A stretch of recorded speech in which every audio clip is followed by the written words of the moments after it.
आइए आज Iran Israel तनाव से जुड़ी जो हाल की घटनाएं हैं उन पर थोड़ी गहराई से नज़र डालते हैं।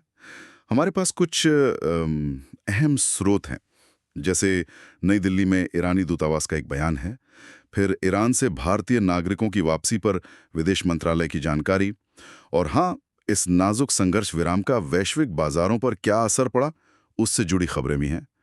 मकसद यही है कि इन अलग अलग कड़ियों को जोड़कर एक पूरी तस्वीर समझी जाए। तो शुरू करते हैं ईरान के एक काफी दिलचस्प संदेश से।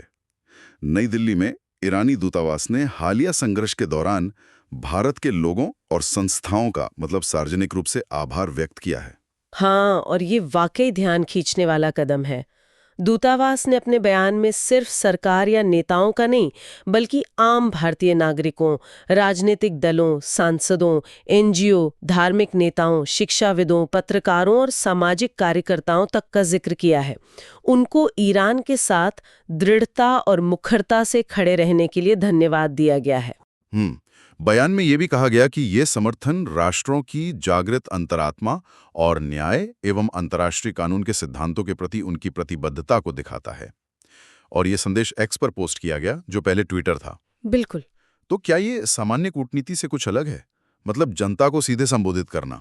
अब बिल्कुल, ये पारंपरिक सरकारी चैनलों से थोड़ा हटकर है। देखिए, इस तरह का सार्वजनिक आभार, खासकर इतने सारे अलग अलग समूहों को शामिल करते हुए, ये दिखाता है कि ईरान शायद भारत में जनमत को कितना अहम मान रहा है, या कम से कम उस दिशा में एक सकारात्मक संकेत देना चाहता है। ये सिर्फ दो सरकारों के बीच का रिश्ता नहीं, बल्कि लोगों के स्तर पर भी एक जुड़ाव दिखाने की कोशिश हो सकती है। अच्छा, इसी दौरान जब ये कूटनीतिक संदेश दिए जा रहे थे, भारत सरकार जमीन पर मतलब अपने नागरिकों की सुरक्षा के लिए भी काम कर रही थी। विदेश मंत्रालय ने जानकारी दी है कि 25 जून को मशद से एक खास उड़ान रवाना हुई। जी हाँ, उस उड़ान से 296 भारतीय और साथ में 4 नेपाली नागरिक भी नई दिल्ली लाए गए, और ये ऑपरेशन सिंधु का हिस्सा था। ऑपरेशन सिंधु, हाँ। जी, ऑपरेशन सिंधु दरअसल भारत सरकार उन अभियानों को नाम देती है जिनके तहत संकटग्रस्त या युद्धग्रस्त क्षेत्रों से अपने नागरिकों को सुरक्षित बाहर निकाला जाता है।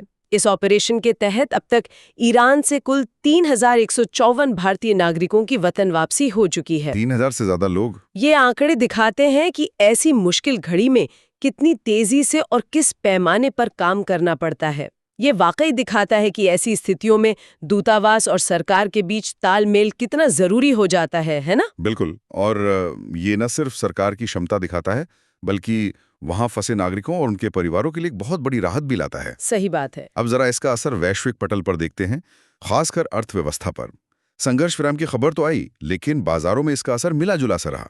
तेल की कीमतों में कुछ सुधार हुआ, पर यूरोपीय शेयर बाजार गिर गए। ऐसा क्यों हुआ? हाँ, ये दिलचस्प है। देखिए, संघर्ष विराम की घोषणा के ठीक बाद मंगलवार को ब्रेंट क्रूड ऑयल के दाम करीब 7% गिरे थे। ये काफी बड़ी गिरावट थी। 7%? हाँ, लेकिन अगले ही दिन बुधवार को कीमतें करीब 1% बढ़ गईं। इससे पहले जब अमेरिका ने ईरान पर बमबारी की थी तो कीमतें उछली थीं। एक विश्लेषक हैं सुजाना स्ट्रीटर, उनका कहना है कि बाजार इस संघर्ष विराम की मियाद को लेकर, मतलब कितना टिकेगा ये, उसको लेकर पक्का नहीं है। ऐसा लगता है कि पिछले कुछ महीनों की जो लगातार अस्थिरता रही है ना, उसने निवेशकों को ज्यादा सतर्क बना दिया है। अब वो किसी भी खबर पर, चाहे वो अच्छी ही क्यों न लगे, तुरंत भरोसा करने से हिचक रहे हैं। अच्छा, तो ये अनिश्चितता ही कीमतों में इतना उतार चढ़ाव ला रही है। तेल बाजार की इस तस्वीर के बीच एशियाई बाजारों या अमेरिकी डॉलर का क्या हाल रहा? क्या वहां भी ऐसा ही कुछ दिखा? वहां थोड़ी अलग तस्वीर दिखी। एशियाई बाजारों में थोड़ी तेजी आई और अमेरिकी डॉलर भी थोड़ा संभला।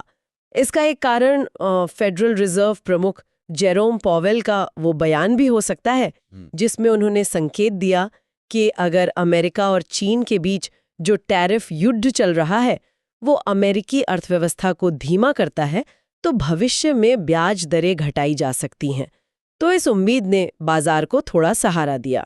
तो ये दिखाता है कि ये सारी घटनाएं कितनी आपस में जुड़ी हुई हैं। मतलब मिडिल ईस्ट का तनाव, फिर तेल की कीमतें, वैश्विक शेयर बाजार और यहाँ तक कि अमेरिका की मौद्रिक नीति की संभावनाएं भी, सब एक दूसरे से जुड़ा है। निश्चित रूप से ये पूरा घटनाक्रम इसी बात को रेखांकित करता है कि कैसे भू राजनीतिक तनाव भले ही उनमें थोड़ी नरमी क्यों न दिखे, सीधे तौर पर वैश्विक अर्थव्यवस्था की नब्ज को, खासकर ऊर्जा की कीमतों और निवेश के माहौल को प्रभावित करते हैं।